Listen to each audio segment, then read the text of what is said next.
আপনারা জানেন যে আজকে আমাদের প্রাক্তন কেন্দ্রীয় মন্ত্রী মাননীয় নিশীথ প্রামাণিকের আজকে দিনহাটায় একটা কোর্টে হাজিরা ছিল।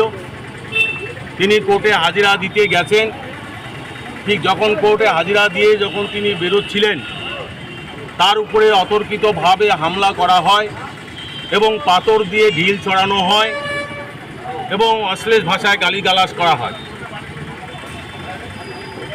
কেন্দ্রীয় প্রতিমন্ত্রীর উপরের আক্রমণের প্রতিবাদে আমরা আজকে এই মরাপাড়া চৌপতিতে আমরা ভারতীয় জনতা পার্টির পক্ষ থেকে আমরা পথ অবরোধ করছি, যে যতক্ষণ পর্যন্ত না দোষীদের গ্রেপ্তার করা হবে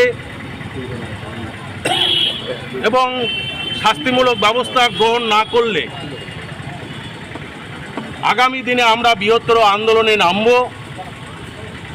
কিন্তু আজকে একটা প্রশ্ন উঠছে যে একজন কেন্দ্রীয় মন্ত্রী তিনি আজকে তার কোর্টে হাজিরা দিতে গিয়ে আজকে যে এরকম আক্রমণের মুখে পড়তে হয়, বারবার আমরা দিনহাটার বুকে লক্ষ্য করছি। এর আগেও আমাদের দক্ষিণ বিধানসভার বিধায়ক নিখিল রঞ্জন দের উপরে হামলা, ঠিক একই পদ্ধতিতে আজকে তৃণমূলের হারমাতদের দ্বারা আজকে আমাদের কেন্দ্রীয় প্রাক্তন মন্ত্রী নিশীথ প্রামাণিক তিনিও তার উপরে হামলা করা হয়।